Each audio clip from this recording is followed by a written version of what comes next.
Welcome to another episode of Underrated with myself, Justin Rob Doyle. Today's an awesome one. Today's I don't want to call it a throwback, but I will say person I'm talking to today, which you obviously already know who they are. I mean, because the name is in the title. Blaise is someone that I've met a long time ago when we were just wee little lads hanging out at Minnesota Beach. It's been a really long time I've known him, and life takes you in different directions, like you will hear in the conversation with him. You'll understand a little bit more about what he's up to, but he's somebody that is one of my favorite follows on Instagram. He's posting amazing photography, amazing videos, and just traveling the world. Someone I have a lot of respect for, and I'm super excited to be talking with today. And I hope you're excited as well. If you don't know who he is, I mean, obviously you will after this one, if you stick through. But this one means a lot. We've come a long way. We've actually recorded a podcast before years ago that went unreleased. We'll talk about that a little bit. Anyway, it's time for me to move out of the way, and let's just get right into the conversation with Blaise Castellano.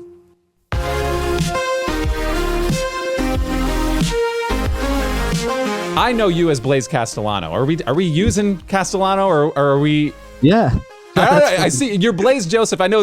Trust me. I know all about the SEO, right? I know the SEO. You try to get that out there. And yeah. by a different name. Blaise Castellano is tough to fit in like an Instagram handle and stuff. So Blaise Joseph just rolls off the tongue better. But it's funny because I get a lot of people that will like DM me or they get to know me and then we'll meet up for like a photo shoot or something. And they're like, "Hey, Joseph," and they don't like comprehend that. Like, they don't understand that like Blaise is the first name or something, you know. And then of course like everybody that I meet's like, "Is Blaise your real name? Like, what's your government ID name?" And I have to tell them Blaise, and then it goes along your parents must have been cool, and I'm like, yeah, they were pretty cool.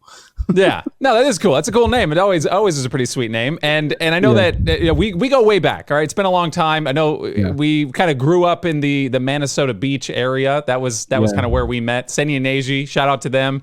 Yeah, I think we met mutual friends. I met a lot of people through Seni and Neji, but growing up on that street, growing up in that neighborhood. Overbrook Gardens, I don't want to give a shout out over there. I don't want to like, I don't geotag this podcast, but they are still there. That's awesome. I was going to ask about that, but how are they doing? Great. Parents, mom retired, I think a year or two ago, and dad's starting to, wind down too and get his things all settled to retire. And they're just traveling and having a blast, and Florida life, got, the boat on the weekends, and just living it up, and they couldn't be happier. I'm happy that they're happy and everyone's healthy, and it couldn't be better. I wish I was able to get home more to see them and stuff, but it's just everybody understands pretty much cordial that, I gotta be kind of out doing my thing. I don't know if everybody knows Inglewood, Florida, but it's a small town, and I think I talked to my mom once about like, oh, maybe I'll come back, and she's like, "Don't you dare! Like, there's nothing here. Don't you dare!" Oh my gosh! See, I was gonna ask you because I know. First off, I want to know. There's been a lot. It's been a long time since we've actually like talked. I will say, caveat to that, there was a moment, right, where I reached out to you, and it was the first iteration of my other podcast, the Movie Propcast. You that was cool. were the first person I recorded an episode with on that. The first time I did it, it was like 2017, I think, 2018 maybe, somewhere around there. We recorded an episode. It was Inglourious Bastards, right? Yeah. And my goal was to get a few episodes in the chamber and then release it. And I sat on it because I was like, I don't know if this is how I want to do it, if I figured it out, and it was nothing against you. And I don't know if you ever listened to the first episode of the reboot, because we did wind up coming back. My friend Tyler and I were doing this one now. Yep. But I gave you a shout out in the very first episode. I said, listen, I just want to give a shout out because this idea, it wasn't without notice. I have that still. I have the full episode still edited, ready to post. I should just send it to you, but I might throw it out there. Or circle back if you're still doing it. I'd love to do another one. I'd still huge cinema nerd and would love to talk about that kind of stuff. So we'll get Inglourious Bastards on, and we'll have to bring you on for the episode too, for sure. We'll definitely do that. But okay, that being said, you said you wouldn't go back to or not to come back to Inglewood. That was a suggestion from your mother, but I would ask you. You're you say you're in LA right now, or LA now? You've been there for probably what, like a little over 10 years?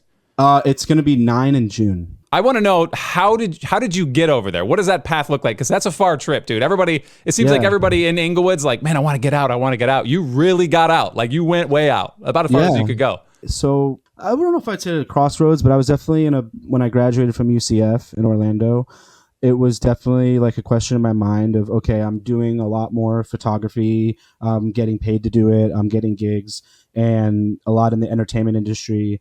And if I want to pursue this more, whether it be in the entertainment industry or in fashion or something like that, where do I need to be? It's like Miami, New York, LA in the States. So I had my fair share of Miami, honestly, growing up in Florida.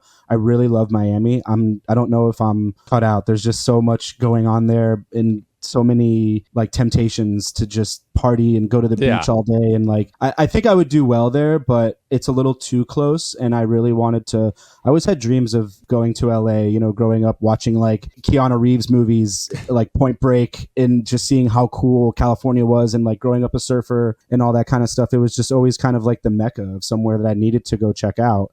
And growing up in Florida, my family's from New York. So I was always kind of back and forth between Florida and New York. So I had a good taste of what New York would be like.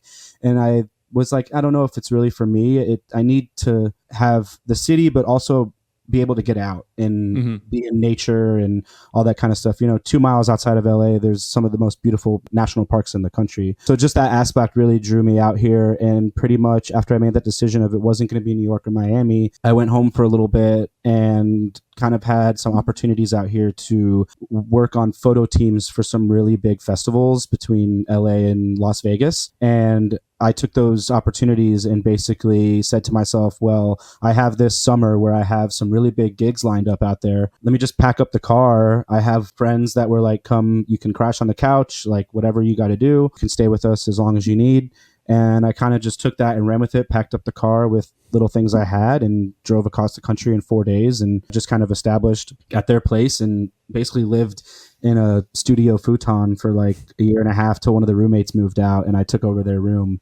And it just kind of went from there. I just was able to build and network and get a foothold in LA. And LA is, it is one of those cities that it can kind of eat you up and spit you out. I've had a lot of friends come and go, but if you do good work and you're dedicated and you push hard and you show people that you really want to be out here and you really want to work hard and you capitalize on that and you do good work, then it's, just like anywhere else it ends up being, and you can really do well out here. I kind of had like a 5-year plan and now I'm on almost 9 years and, I don't have any reason necessarily to leave and I don't know where else I would go, honestly. No, that's awesome. So first off, I want to say, just packing your car up and driving across the country is something I've always thought about doing. And not even because there was something on the other side. It was just that journey alone in itself is what a lot of people would just like to do. Like, so can you kind of talk to me about what is it like just having a few things in your car and just driving across the country? Did you just book it or were you stopping and taking it in? I stopped a few places along the way. The first night I made it to New Orleans and hung out there for a night and kind of went out a little bit and enjoyed the city. And then the next morning I was off and then made it to San Antonio, Texas. I wish I would have done more of the going up north, like Highway 60 instead of the 10 and like through Grand Canyon and all that stuff and really take it maybe like 5 or 6 days. But at the time, money was tight and hotels and gas and everything. And I just wanted to kind of get out here and get my foot in the door. So I just kind of took the Highway 10 straight across the bottom of the country and just through Texas. I mean, New Orleans was fun. San Antonio was cool. Saw the Alamo, did that for a day. The rest was kind of boring, like getting through Texas and in Arizona, you just kind of 12-hour day, like 8 to 12-hour days just driving through desert, and then all of a sudden you start hitting these really pretty green mountains and you're like driving through a highway and coming from Florida, like you're 1,000 feet up, so your ears start popping and you're like, oh, this is LA, and you realize how massive it is. Like I was within the county line of LA and it was all mountains and I didn't see like downtown or anything for almost an hour. And it was pretty extraordinary. It was a completely foreign place and nothing like Florida. I mean, even driving across through Texas and Arizona, it's pretty flat except for some hills in the desert. And just coming from, sea level to somewhere that has a lot of elevation and mountains and stuff that I really had never seen before was pretty cool. That was definitely like getting in was pretty extraordinary and a lot, definitely like I don't know if it was a culture shock, but it was like a geographical shock. Right. Yeah, I could definitely imagine, especially you said that drive. It's pretty boring. If anybody's done a drive in Florida, if that's been your only driving experience, it's the most lackluster, boring thing in the world. You don't even get like a glimpse of the beach. The highway's like it's gross. There's like nothing to see. It's pretty flat. But I could imagine driving into LA, like just based on my knowledge alone.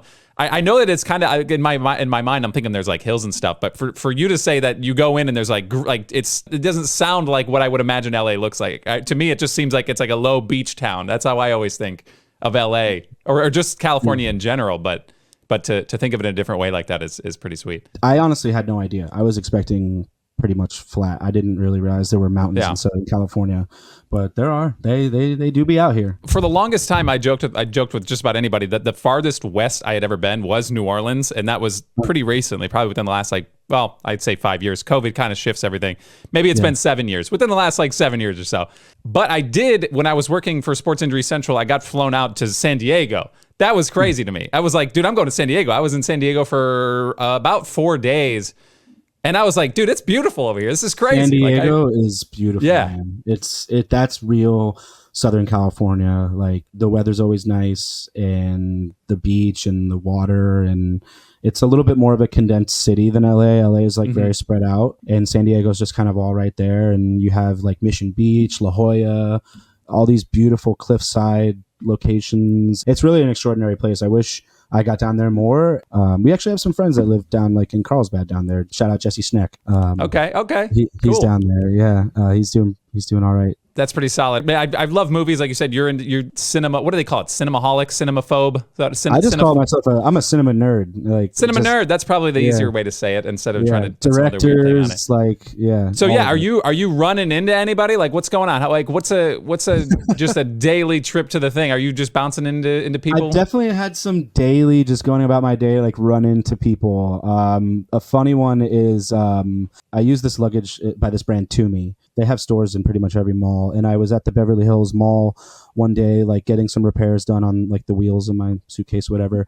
And I'm dropping it off. And in the store is Lawrence Fishburne. Hey, okay. And he's there kind of doing the same thing, like looking, I think it was a repair or something. And he was a nice guy. I said hello. And yeah, I mean, it's just like really quick. I try not to bother people too much. I mean, especially with my line of work, I don't get too like shocked, and I just kind of give them their space, and they're out in LA just being normal people. So that was a fun one. One day I think I was driving back from the gym in North Hollywood, and walking down the sidewalk was Chris D'Elia. Yeah. Delia. And Delia. I don't know. However you say it. I know who you're talking about, the comedian. Yeah. Yeah, it's super random. Another one, when I first moved out here, I was downtown. We were going out to a club, and walking the street was Terry Crews and his wife. Super random, just walking the street. He's downtown. very identifiable. Yeah, you're like, oh, that's definitely Terry Crews. Yeah, that would be somebody that you'd run into. And then recently, I went out. I did a photo shoot with a group of people, and they were going to dinner after, and I went with them to the Italian restaurant, and it's this really nice Italian restaurant in Hollywood that like a lot of people frequent. And E from Entourage is like a regular there, so he's just hanging out there watching hockey at the bar. So that's awesome. I mean, it's just super random. It's other than like when you're just going out, like it's nothing that you ever expect, but it does happen, and you occasionally do run into people. I mean, a really common place is like going out. Sometimes on Wednesday nights, Improv in Hollywood has some really good like stand-up guys. Like they'll do like Dane Cook or like some really good people. And I think the first time I went, the guy from Jeopardy, what was his name? He was like there hanging out. Ken Jennings? No, is that him? No, the original. Oh, Alex Trebek. Oh, rest in peace, Alex Trebek. Yeah, rest in peace, Alex Trebek. He was there at the Improv, seeing a comedy show. It's just, or you go like to like a Kings or a Lakers game, and there's Will Ferrell. Or yeah. I would imagine Lakers games are probably crazy. Yeah, those are definitely. Definitely, it's everybody's there. There's like the expected places, and then sometimes you're just going about your day, and you're just in the right place at the right time, and you happen to run into somebody, and it's definitely like it reminds you, because when you live out here and you're just going, it becomes normal day-to-day life, you kind of lose that like the fanciness of it all, like, oh, I'm in LA and the entertainment capital of the world, and right. But then when something like that happens, you kind of you leave, and you're like, oh yeah, I'm in this place where people live. Yeah. I would imagine if I was like a tourist, or like if anybody was a tourist just showing up to LA, they're like hyper aware. They're like, every human here is Yeah. is the one. Like there's somebody I saw on TV over there. They're really searching for it. But in reality, if it's like every day, like I go out, I don't even look at people, dude. I'm like, I'm going to the store. I'm like, okay, yeah. They're just living their lives, and I would imagine, that you're just like, you probably have not seen a couple people that have been like crazy famous that have just walked past you because you're just not looking. You're just living your life. Like, yeah, wouldn't even know. Driving around town, you see, a nice Rolls Royce or something. You don't know who's in it. Like, yeah, yeah. I mean, yeah, somebody, definitely. you know what I mean? But yeah, for sure. It's probably you, man. It's probably you. What are you rolling around in nowadays? I drive an Audi SQ5. It's a okay. I love it. Is that blue one? So listen, I'm gonna give everybody your shout out. It's I am Blaise Joseph on Instagram. It's my favorite, one of my favorite follows on Instagram for sure. I just love watching, dude. I love that we go way back, and every time I see you post, I'm like, damn, dude. I just like, I'm so proud of you. You're freaking crushing it. It just looks awesome, man. Like, it's definitely, well, it's just yeah. I mean, like you said, growing up in Inglewood, it's a very small town. Like I never knew what I was gonna do with myself, honestly. Like, especially growing up there, opportunities are like landscaping or air conditioning or owning a restaurant, you know what I mean? So it's like, and I always knew I wanted to kind of get out maybe, but yeah, I never knew. And then when I went off to college and photography just went from a hobby to a job, I knew that something like that was it. And it was my foot in the door of being something and doing something more. And where it's led me, I honestly can't believe it. Like, I definitely am proud of it, and I'm very respectful of the opportunities that I've been given, and I'm very grateful and thankful. And I'm most thankful to my family that like gave me the go ahead and was supportive of me, because it's really hard to, leave everything behind, and having a supportive system behind that, I think, is very important. And they supported me 100% of the way, and they still do. And that is really special to me, because I don't know how many people are able to have that. A lot of people, they do what I do, and maybe they don't have a fully supportive system, and every day is different. Like, especially with freelancing, like there could be months where you don't have any work, and then the next month, all of a sudden you're booked every day.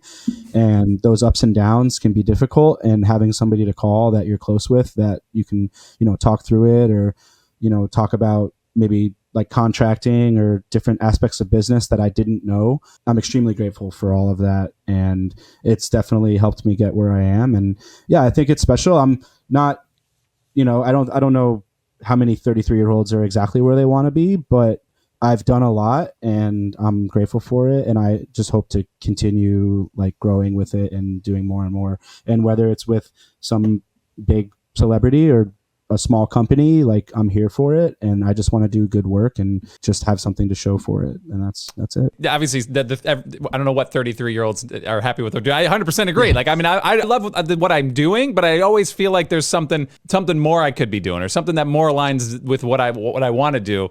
Yeah. But I don't know if that will ever go away. You know what I mean? People get their dream jobs, and they're like, but what else could I be doing? You know what I mean? Everybody's like, there's got to be something else I could do. Yeah.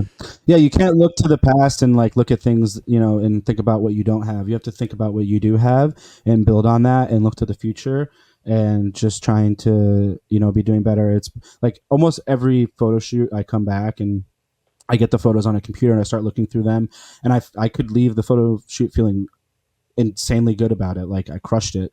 And then I start going through the photos, and I'm like, oh, like the lighting here, or something here, like I could have done this a little bit different. Like, I'm very analytical, and I think that's something, it's pros and cons to that. Socially, being super analytical isn't like the best thing when you're just trying to have a conversation with friends. But when it comes down to your work and your career and your life, I think it's important. And I'm constantly like critiquing myself and trying to do better, and just, moving on, like getting something done, getting into it, critiquing it myself, and trying to use what I've learned to move forward and do better. Yeah, and it shows with the stuff you put out, man. Like I said, every time you post something, I'm like, damn, dude, this is awesome. It looks great. I can tell you obviously have the attention to detail, and you love what you're doing. What you've accomplished, just to me, I mean, and to a lot of people, just leaving Inglewood and going across the country is an accomplishment in itself. But the fact that you're still there, and you're still doing stuff over there, what in the last 10 years or so has been like the holy crap moment for you, or like, oh, I can't believe I'm here doing this? Like, is there something that really stands out? Yeah, there's a few. I mean, definitely in the past 5 years, I've kind of transitioned. Like, I still do a lot of photography and stuff like that, but I've kind of transitioned into this other role that's called tour managing. Mm-hmm. So I've worked with 3 artists right now, and I do all their tour managing. They're like world traveling DJs, and I pretty much like do all their logistics and stuff like that, like hotels, flights, working with the promoters to get the shows ready. And some of those gigs, like when you're working for weeks preparing for a show, and then you finally get there and it's like this big festival in China or somewhere in Asia or like Hawaii, and you're just like on stage and the artist is performing, and you're there, like those moments feel really good. Or like people that I've worked with in the past when I was just doing photography and they knew me for that, and then I see them at some festival, like I just did Ultra in Miami, and one of the guys that works for Ultra, he's like their lead marketing guy and runs a lot of the company. I did like a photo tour with him where I kind of went with him around Florida, and we did all these events spot for Ultra, and I was just doing photos and videos for him. And now 7 years later, I'm working with an artist that's on main stage, and I see him, and we just had like a nice full circle moment. And it was, and he was just so happy to see me, and we were, proud of each other for what they've been accomplishing and where I've come and stuff. Like those moments in the world in the industry that I work in, or those are the good moments where you take a step back and you're like, yeah, this feels right, this feels good, and you just kind of enjoy it. Or just like on a plane headed somewhere around the world and you don't really know what to expect, and you get there. Like recently I did Bali this year, and it was my first time there, and man, what just a beautiful place, and it's such a special feeling to have to go out there for work and have a few days to enjoy as well. Those moments are just special when you just kind of sit back, and it's not like I made it feeling, it's just like you get to enjoy what you do, because a lot of the time it can be really high stressful, really run and gun, in and out of like clubs and airports and things like that. And those days get kind of grueling, and you come home on a Sunday after a long flight and just kind of crash. But you do all that to get to the really special ones that are unique and like just feel amazing to be in those special places. Yeah, it's super important, obviously, especially if you're traveling all over the world. You're doing stuff that everybody would want to do. Just to traveling alone, like I said. Yeah. To stop down and just look, you know what I mean? You almost have to like remove yourself from yourself and just be like, holy crap, dude, like this is where I'm at. Like I'm here. This is cool. And just like take that in. Because that, like you said, that's the rewarding part is you're traveling the world. You're seeing things that people would pay or are paying a buttload to see, and you're getting paid to do it. I think that's really cool. Yeah, the first couple times when I first moved out here and I had some fly out gigs, the first few of those when I was like flying back into LA and you see the city and everything, I always get the window seat. So just like flying back that first year or so when I was starting to do fly out work, flying back into LA, like that feeling of like, oh, this is home. Like I'm coming home. I had a great weekend out, like doing good work, and now I'm coming home to LA and I can do anything I want here, and there's just so much opportunity, and those moments felt really good too. But yeah, it's just like it's a combination of just so many little moments that like you said, you just get to step back and kind of enjoy it after all the stress of everything, and you realize that there was nothing to be stressed about, and just sit back and enjoy the ride. So I want to tell you, this is something that first off, let me say I'm happy that you have a support system and that you were able to get out there and do this. It is incredibly crucial to just have parents that are supportive and are like, dude, go do this. We got your back. This is going to be awesome. And it turned out well for you that you're still there and you're still crushing it over there. I think that's awesome. I just want you to know there's a Facebook, Facebook throws memories at you, right? Every once in a while, it's like, hey, Facebook's like, hey, on this day 12 years ago or this day, whatever. I see every day. There's one that pops up every year, and I don't know what the date is, but it was like I got a gig in radio, and there's a comment on there from you, and I swear to God, every time it pops up, I'm like, I freaking smile, and it's like you just like, dude, someday you're gonna be crushing it doing the sports thing that you want to do, and I'm like, every time I read that, I freaking love it, dude. It pumps me up. So I still believe in me. You're so perfect for that. I mean, you're with your knowledge and everything. Like I could see it so hard. Like it's huge. I would honestly, and I like with the sports that I watch, like I would love to be a commentator. I think it's probably like one of the coolest jobs ever. Like just to sit there and chat and like call sports plays out and all that stuff. It's so cool. I would like doing anything like that for any sort of a hobby or sport or anything that you love. I think it's so much fun. Like just being able to do or talk about things that you love, it's so important, especially when you have something like, for me, it was photography that was like a hobby in high school, and then it turned into a job. Like I love it, and some days it feels like work, and other days it just feels like something that I love to do, and that's doing what you love is it's so important. So yeah, and that's like 99% of the reason why I'm doing this podcast. And if anybody who knows me, they know I have like I'm just always trying to come up with the next podcast idea. I love podcasts. I worked in radio for almost 10 years. I just love talking. I kind of over that time period have just honed in the art of just talking, and I just want to be able to, if there was a way I could get paid to just talk to people, I mean that's the dream for me. I know, I'm sure there is, but it's going to take some time. It's going to take. I mean, it's a lot of consistency and it's a lot of sacrifice. But I'm in a good spot. I like where I'm at, but I want to start doing more. That's the whole point of this podcast. It's called Underrated, and that's why I wanted to bring you on, because I think you're somebody who has been kind of. I see online. I see our old posts, like I said, and I'm just like, damn, dude, this guy. Yeah. I love him, and I think he's. I think you're underrated. I think that's something that I love it. I couldn't agree more, to be honest. I don't know if that's a bad thing to say, but my thing too is like with photography and stuff, especially in the entertainment industry, like I think it's just so cool to have such an influence but be behind the curtain. Like that kind of underrated aspect, like no one really knows, but yet like maybe they've seen my photos somewhere and they don't know who I am, or just kind of behind the scenes. I honestly love that. I would love to be like someone crushing it just for other, like in making other people happy from behind the scenes, and just going home every day and not having to be like in the spotlight. But sometimes like that's also cool too, to get a little notoriety. But no, I love the name. When I saw it, when I opened the screen and I saw it was underrated, I'm like, oh, this is for me for sure. Yeah, this is fun, man. This is awesome. So I will ask you now, because I'm curious. We're both 33, right? We're in this age. There's a lot of life left, but what's the end goal for you? Or I guess in your mind right now, like what if you could be anything right now? Like where do you want to go? Like if you could pick your path. No one you've worked with or working with right now is listening. Okay. Yeah. I've been thinking about this a lot lately. Approaching 35, and ideally, like my main goal out here in LA has really been to be like more of a commercial photographer. So like working with brands, shout out like Volcom or Billabong or something like cool like that, some cool surf brands and stuff, kind of work with them and do a lot of their creative content would be amazing, or to join their team in a corporate sense as like a creative director or something like that, or director of photography, anything like that, producer. That's really where I see myself in the next 10 years, and that's where I would love to go. And this is the place to do it. So definitely trying to solidify here and keep building here and hopefully reach those goals.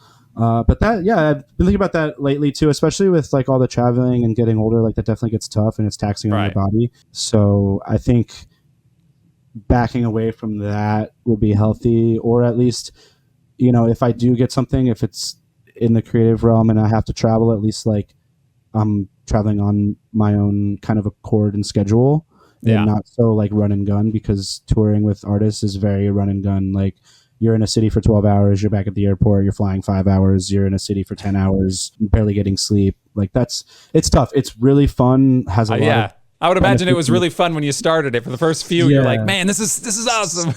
Super rewarding and like an awesome experience. And it's definitely gonna be a letdown when I have to start backing away. But I know a lot of people who have backed away from it and they're doing just fine and they're happy. So just got to kind of take it on the chin and make the right decision for myself and my health and my wellness moving forward. Yeah, absolutely. So I 100% can see you and like Volcom, just like we got to marry these two somehow. This podcast is the gateway. So if anybody's watching right now, let's get Blaise to Volcom or Billabong or something. Let's get him. Marketing director, creative director. Give me a shout. Super down. If you are the marketing director currently, step down. Just go. It's not your time's over, bro. It's Blaise's time. Let's get him in there, we'll figure something out. We'll make it work. Contract work. That's all I'm about too. We're gonna manifest this. We'll make it happen. Don't worry. That's the whole point. I mean, this podcast. I'm doing this. I want to talk to people. I'm trying to expand the network, and just trying to see how many cool people I can talk to.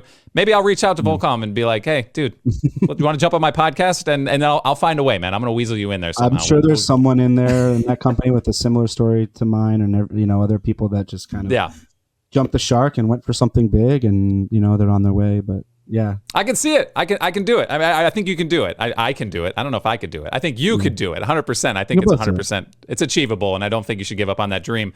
I appreciate that. One more thing I want to say before we started talking, we were talking about weddings.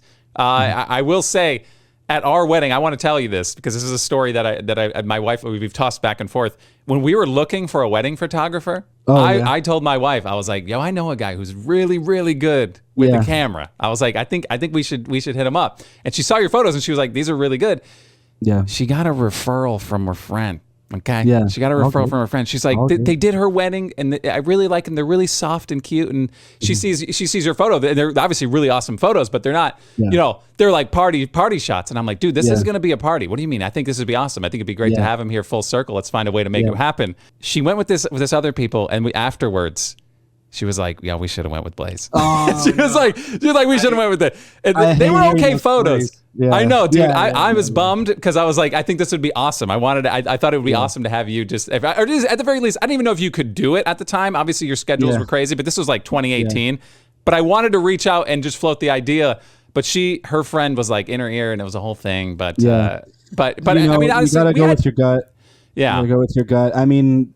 Yeah, I've done a couple weddings. I've done a couple for friends, and that's pretty much how I keep it. It's something that I can do, and I can hit those styles. And I've done like recently. I have two friends out here they're a couple, and they're married, and they have a child. And I did like some family photos for them down in Laguna Beach, and they came out beautiful. And they didn't, I didn't really have anything to show for it before. They just kind of like they were like, oh, we know Blaise, and they reached out to me, and I was like, I would love to do this for you, and I'm totally confident that we can hit the style that you want. The really soft, like the soft lighting and like a nice sunset and all that kind of stuff.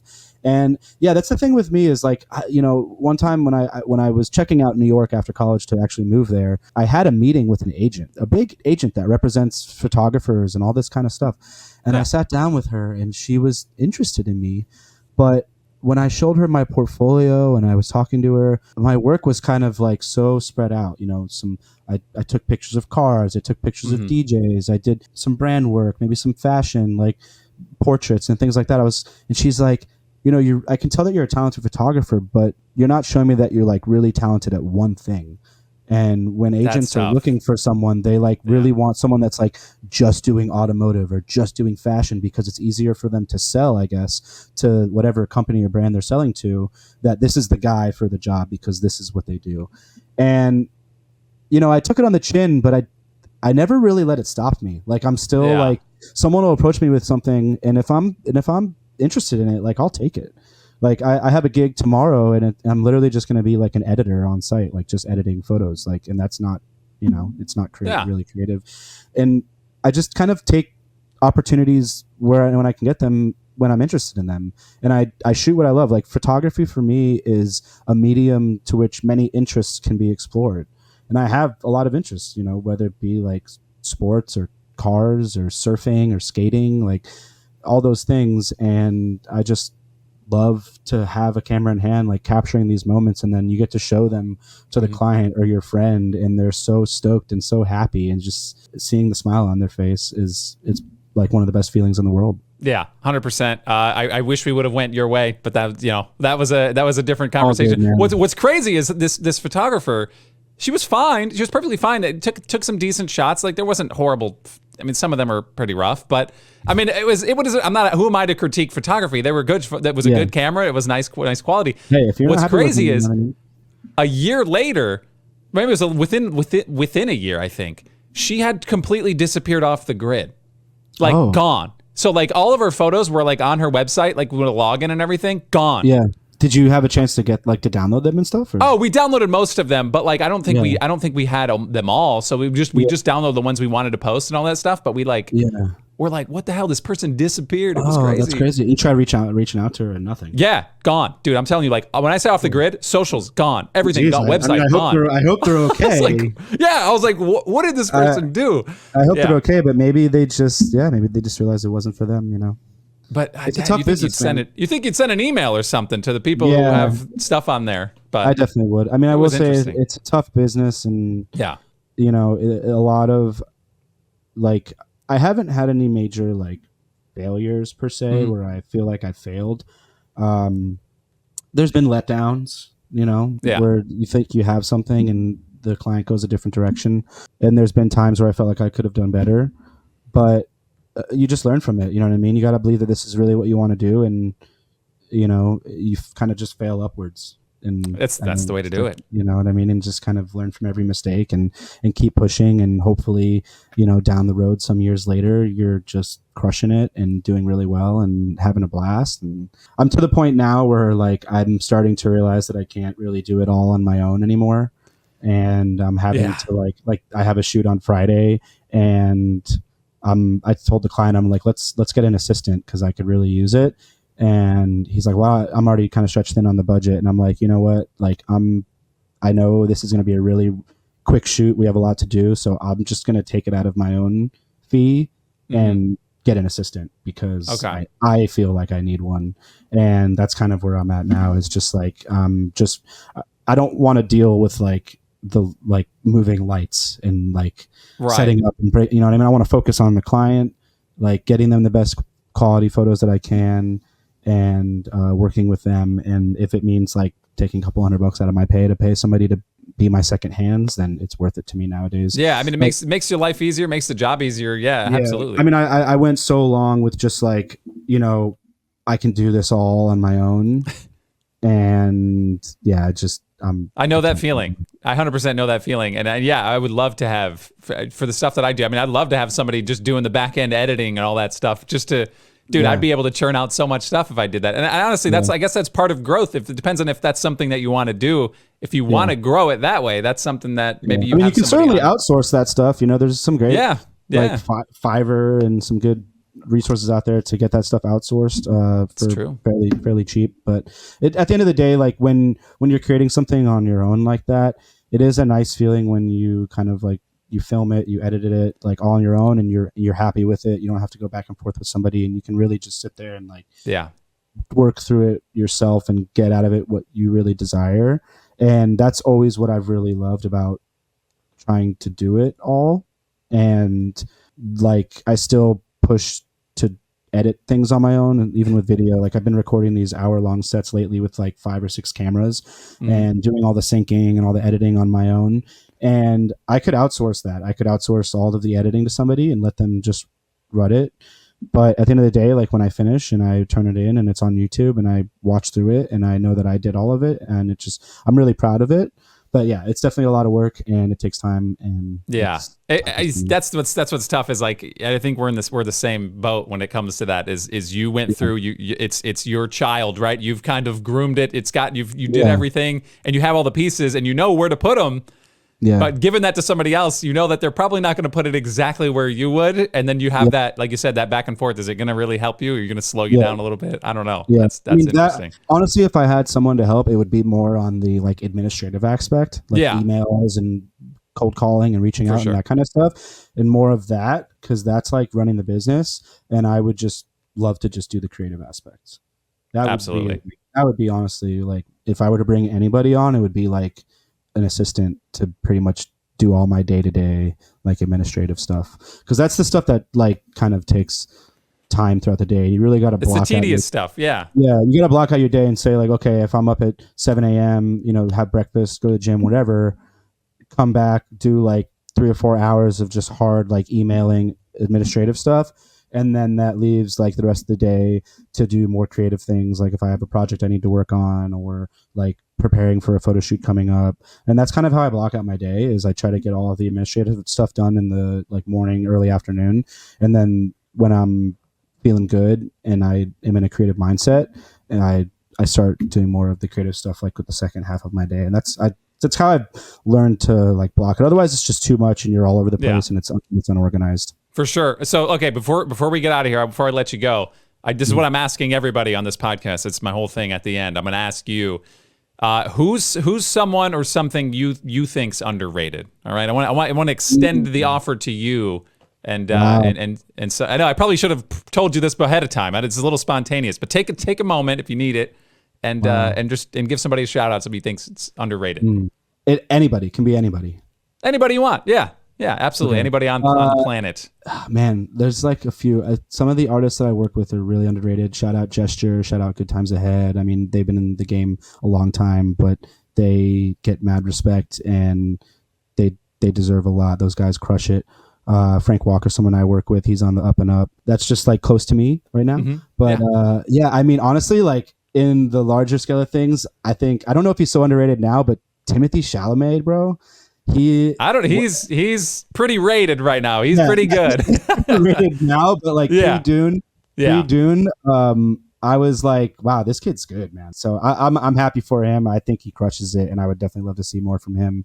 I think he's a great actor. Yeah, that's a tough question. I feel like there's quite a few people out there that deserve a lot of recognition for the things they do. And I thought you were one of them. That's why I brought you on, man. I wanted to talk more about you, what you've been up to, and your answer is good, man. You gave some good shout outs right there for sure. I appreciate that. I mean, I feel like I haven't done many of these, and I feel like I could talk forever, honestly, about it. Thanks for having me on. And I'm really for sure. happy. Listen, we're gonna get you on a movie propcast episode. We're gonna do Inglourious Basterds. We have not done it, and I know when we actually get in on it, we're gonna have to bring you on for it, and we'll do the whole structure all over again. But it's a lot of fun whenever we just started having we had a guest on for our last episode. It was Castaway. And it was the first time we ever had somebody on for the full episode. It wasn't just like an interview. Yeah, we'll have to bring you on for a full episode. That's always great. Oh my God, so many good props in that. Dude, it was crazy. Well, the guy we brought on had the actual the Wilson from one of the hero props from Wilson. I was like, dude, did you like track him down or something? Dude, if we just happened to meet by my job, he just had it in his background while we were talking, and I was like, "What's that over there?" He's like, "Dude, he loves cinema." It was like he's one of the coolest dudes ever. His name's Steve Harville. And you can go ahead and watch the episode if you want to check it out. But he's awesome. But we're gonna get you on that. We'll definitely get a little redemption on the Inglourious Basterds. Maybe we'll drop in a clip from the OG one that we recorded back in the day. I'm here for it. Oh man, that's gotta be a laugh. I can't imagine. It was pretty. I'll be honest. It was pretty stiff, pretty straight, and it's nothing to do with us. I mean, it was the first time we did any of that. We were just rolling it out, just seeing what happened. But it's cool to have that and to be able to go back and be like, it started there. We massaged it, and we'll get back into it. We'll get you back into Inglourious Basterds. So awesome! Please do more of these. Like, I think you're great at what you do, and I love the ideas flowing, and would love to be on more and talk more in depth about things and just life. It's absolutely, really dude. cool. That's what I'm saying. Like, I feel bad, like I that it took a podcast for me to just pick up the phone and call you, but like.